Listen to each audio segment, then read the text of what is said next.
Hello family, सबसे पहले आप सभी को मेरा प्यार भरा नमस्ते। स्वागत है हमारे चैनल पे। होप आप लोग अच्छे होंगे और हम लोग भी अच्छे हैं। तो बस मैं किचन में आ गई हूँ और देखिए कि आज मैं क्या बनाने जा रही हूँ। तो वीडियो के लास्ट तक बने रहिए और देखिए कि मैं क्या बनाती हूँ और कैसे बनाती हूँ।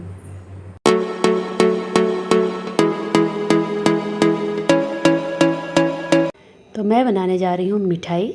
किस तरह की मिठाई है चलिए देखते हैं। तो सबसे पहले चाशनी बना लूँगी। चाशनी के लिए मैं यहाँ कढ़ाई ले ली हूँ। कढ़ाई में मैं इस कटोरी से 1 कटोरी चीनी डाली हूँ, तो 1 कटोरी मैं पानी डालूँगी।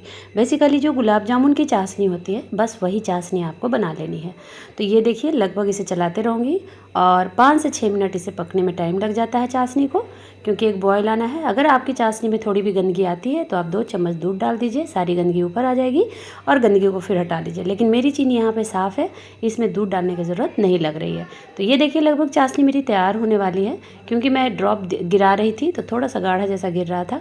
तो जब चाशनी लगभग लगे कि तैयार होने वाली है तो मैं यहाँ पे 3-4 इलायची को कूट करके छिलके सहित डाल दे रही हूँ और गैस को कर दे रही हूँ बंद, क्योंकि फ्लेवर के लिए लास्ट में ही डाली है तो उसकी बहुत अच्छी फ्लेवर धीरे धीरे उसमें आ जाती है। अब मैं इस कढ़ाई से चाशनी को किसी अच्छे जो फैला हुआ भगोना होता है ना उसमें मैं डाल ली हूँ और उसके बाद इसी कढ़ाई में मैं अब बनाऊँगी रबड़ी।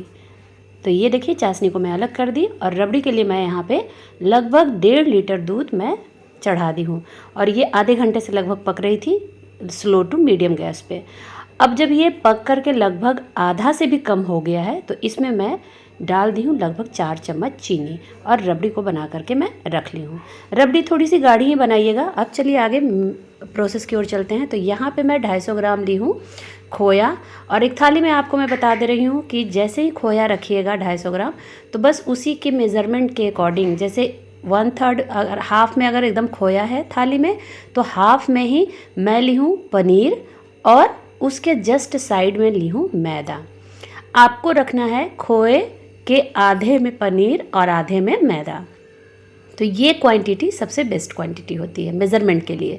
अदरवाइज़ देखा जाए तो 100 ग्राम पनीर है, 250 ग्राम यहाँ पे खोया है और लगभग 2 से 2.5 चम्मच मैदा है और उसमें मैं इलायची के पाउडर को यूज की हूँ और लगभग 3-4 इलायची को कूट कर उसके छिलके को हटा दी थी और बस उसे कूट करके पाउडर बनाकर डाल दी। अब मैं अपने हथेलियों की मदद से इसे मिलाऊंगी अच्छे से। उससे पहले मैं आपको बता दूँ कि यहाँ पर मैं डाल रही हूँ बेकिंग सोडा। हाँ जी, 1 चुटकी बस आपको बेकिंग सोडा डालनी है, ज़्यादा नहीं। और उसे अच्छे से अब मिलानी है। ये अपनी हथेलियों से एकदम आराम से उसे रब करते हुए जाना है और तब तक आपको मिलाना है जब तक कि एकदम एक चिकनी डो ना बन जाए। थोड़ा सा टाइम लगेगा आपको, लेकिन इसे थोड़ा मसल मसल के अच्छा डो तैयार करना पड़ेगा, नहीं तो आपकी मिठाई अच्छी नहीं बनेगी। तो ये देखिए कितनी चिकनी डो बन करके मेरी तैयार हो गई है ना। तो बस इसी तरह से खुद ब खुद वो थाली जो है ना वो सारे थाली में एक चिकनापन आ जाएगा और सारे बैटर एक जगह इकट्ठे हो जाएंगे। अब मैं यहाँ पे थोड़ा सा किशमिश ले रही हूँ और चलिए मैं बताती हूँ आगे कि अब क्या करूँगी।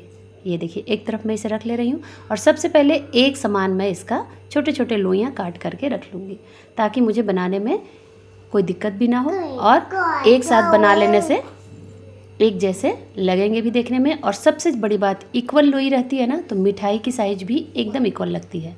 तो इस तरह से मैं एकदम बराबर साइज़ में लोइयाँ काट करके हटा ले रही हूँ। और अब देखिए मैं बताती हूँ, पहले इतना मैं काट के बता दे रही हूँ। तो इसे मैं हथेलियों की मदद से गोल कर दे रही हूँ। बेसिकली ये काला जामुन का ही प्रोसेस है और इसमें मैं थोड़ा सा बीच में कुआं बनाई और उसमें मैं डाल दी किशमिश।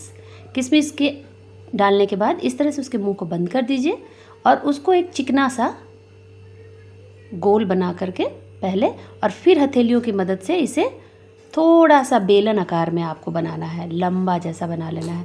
अगर हथेलियों से नहीं बने तो इस तरह से थाली में गोल गोल कीजिएगा तो बहुत अच्छे से ये बन जाएगा इस तरह से। तो इसी तरह से आपको बना लेना है। तो चलिए मैं बाकियों को भी इस तरह से बनाऊंगी। तब तक मैं इधर घी चढ़ा देती हूँ कढ़ाई में, घी भी गर्म होते रहेगी और कुछ मैं तैयार कर लूँगी। सभी को एक साथ नहीं तैयार करूँगी क्योंकि तलते समय भी मैं तैयार करते रहूँगी। तो ये देखिए मैं पहले लोई बना ली थी और उसके बाद कुछ को मैं किशमिश भर करके मिठाई तैयार कर ली हूँ। और यहाँ पे जो घी चढ़ाई थी, घी भी मेरी मीडियम गर्म हो चुकी है। तो जब मीडियम गर्म हो जाए, बहुत ज़्यादा हीट नहीं करना है, मीडियम गर्म हो जाए तो उसमें मैं यहाँ पे जितनी मिठाई आ पा रही है उसे मैं डाल दे रही हूँ। और यहाँ पे फ्लेम को लो टू मीडियम ही रखना है और डाल करके जितनी भी मिठाई आए यहाँ पे डाल दीजिए, क्योंकि टेम्परेचर को एक बराबर रखना भी ज़रूरी है। तो जितनी मिठाई आप बना सके हैं और घी में आप जितनी मिठाई डाल सकते हैं डाल दीजिए।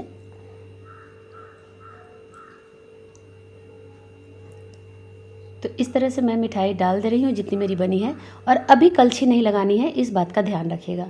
इस तरह से पकड़ के थोड़ा थोड़ा हिला दीजिए, लेकिन कलछी नहीं लगाइएगा क्योंकि खोए की मिठाई है तो बहुत ही अभी सॉफ्ट होती है। और इसे लगभग 3 से 4 मिनट तक थोड़ा थोड़ा हिलाते रहिए और छोड़ दीजिए। फ्लेम यहाँ पे लो टू मीडियम ही रखनी है। और तब तक मैं बाकी लोइयों को भी कुछ बना करके तैयार करती हूँ दूसरे लॉट के लिए, और इसे मैं पकने देती हूँ। तो ये देखिए एक बार और मैं चला दे रही हूँ। इसी तरह से आपको हिलानी है, कलछी नहीं लगानी है जब तक कि ये थोड़ा सा हार्ड ना हो जाए। तो ये देखिए मुझे लग रहा था कि ये थोड़ी हार्ड हो गई है, तो अब कलछी लगाने में ये टूटेगी नहीं। तो उसे मैं पलट करके दूसरी तरफ से भी सेक ले रही हूँ। और लगभग 8 से 10 मिनट में ये इस तरह से काला जामुन की ही तरह ये पक जाएगी। और ब्राउन कलर ले आने के बाद निकाल लीजिए इसे नैपकिन पेपर पे। चाशनी भी मेरी अभी गर्म ही है, बहुत ज़्यादा गर्म भी नहीं है, बहुत ज़्यादा ठंडी भी नहीं है, लेकिन हाँ गर्म रखनी है चाशनी को, एकदम ठंडी नहीं करनी है। तो पहले मैं इसे एक नैपकिन पे निकाल ली हूँ। और सबसे पहले मैं दूसरी लॉट इसमें डाल दे रही हूँ क्योंकि वो भी साथ साथ में पकता रहेगा।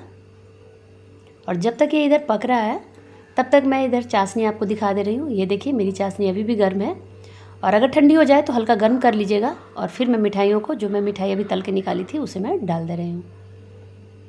तो बेसिकली यहाँ पे एक तार की चाशनी जैसी ही बनानी है जैसे आप गुलाब जामुन की चाशनी बनाते हैं। तो इधर मेरी दूसरी लॉट भी लगभग तैयार हो चुकी है, तो इसे भी मैं निकाल ले रही हूँ। और इसे भी नैपकिन पेपर पे मैं निकाल लूँगी। और ये देखिए लगभग मेरे सारे गुलाब जामुन बन के तैयार हो गए हैं। और इसे मैं डाल दी हूँ चाशनी में। अभी जी ये गुलाब जामुन नहीं बनानी है, मुझे बनानी है अलग तरह की मिठाई। तो अभी प्रोसेस बाकी है। इसे लगभग 2 घंटे मैं छोड़ दी, और 2 से ढाई घंटे बाद मैं यहाँ पे एक दूसरी बर्तन ले रही हूँ जिसमें मैं गुलाब जामुन, जो आप जिसे कह सकते हैं, उसे अलग रख लूँगी और चाशनी को कर दूँगी अलग। तो इस तरह से कोई भी छन्नी जैसी बर्तन लीजिए। और ये देखिए जी 2.5 घंटे में, लगभग 2 से ढाई घंटे में पूरी तरह से रस पी करके गुलाब जामुन तैयार है। लेकिन प्रोसेस अभी बाकी है। तो सारे मिठाइयों को आप चाशनी से निकाल लीजिए और इस तरह से छन्नी पे आप रख दीजिए ताकि एक्स्ट्रा जो इसमें चाशनी है वो भी पूरी तरह से हट जाए। तो ये देखिए उसमें चाशनी से निकालने के बाद छन्नी में मैं आधे घंटे के लिए छोड़ दी थी, तो थोड़ा सा ये ड्राई हो गया है। तो ये देखिए ड्राई आपको दिख रहा होगा, आधे पौन घंटे हो गए हैं। और अब चलिए आगे चलते हैं। तो इस तरह से थोड़ा सा चम्मच से या चाकू से हल्का सा चीरा लगाइए, और बीच से इस तरह से चीरा लगाने के बाद जो हम लोग रबड़ी बनाए थे इसमें फिल कीजिए रबड़ी को। तो ये देखिए मेरी रबड़ी है, तो रबड़ी को इसमें मैं डाल दे रही हूँ। जितना भी आ पाए रबड़ी, इसमें बहुत ज़्यादा नहीं डालना है। तो इस तरह से आपको रबड़ी को डाल देनी है। और यहाँ पे मेरे पास एक डब्बा है मिठाई का। अभी मैं कुछ दिन पहले मिठाई मंगवाई थी तो ये डब्बा बहुत अच्छा लगा था, तो मैं रख भी ली थी। तो देखिएगा डब्बे में कितना अच्छा लगता है, जैसे आप मार्केट से लाते हैं ना, एकदम उस तरह से मिठाई बन के तैयार होगी।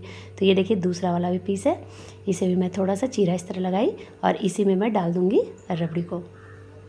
रबड़ी थोड़ा सा गाढ़ा ही रखिएगा। अगर आप रबड़ी दूध की नहीं बनाना चाहते हैं तो अगर आपके पास खोया है तो थोड़ा सा उसमें दूध मिलाइए और बस जी थोड़ा सा गैस पे उसको 4 से 5 मिनट तक मिला करके और गाढ़ा जैसा घोल बना लीजिए, तो भी आपकी रबड़ी बन जाएगी। तो ये देखिए लगभग जितनी मेरी अटपाई डब्बे में उतना मैं बनाई, और इसी को मैं दूसरे तरह से भी बनाना बताती हूँ। एक तो ये मेरी मिठाई बन गई, बहुत टेस्टी, बहुत डिलीशियस ये लगती है खाने में और देखने में भी। इतना बन जाने के बाद ना इसे लगभग 1 घंटे के लिए पहले छोड़ दीजिएगा ताकि रबड़ी भी जम जाए और बहुत अच्छे से सेट हो जाए। अब चलिए इसी को दूसरे रूप में कैसे हम लोग बनाते हैं। यहाँ पर मैं ली हूँ नारियल का पाउडर और उसमें बस मिठाई को कर दीजिए कोट, और कोट करके इस तरह से इसे भी अगर आपके पास डब्बा है मिठाई का तो उसमें रख दीजिए। अभी मैं प्लेट में फ़िलहाल रख रही हूँ क्योंकि मेरे पास एक ही डब्बा था, बाद में अगर डब्बा होगा तो डब्बे में अरेंज कर दूँगी। और ये देखिए प्लेट में मैं इस तरह से रख दी, और जो बच गए थे उसे मैं नारियल में कोट करके रख ली। तो इसे आप लगभग 1 सप्ताह तक रख के आराम से खा सकते हैं। तो इस दीपावली से एक बार ज़रूर बना के देखिए। तो बस इस तरह से एक बार ये बना करके देखिए और मुझे ज़रूर कमेंट कीजिएगा कि आपको ये कैसा लगा। आज की वीडियो में बस इतना ही। मिलती हूँ मैं नेक्स्ट वीडियो में। टिल देन खुश रहिए, मस्त रहिए और व्यस्त रहिए। Bye bye.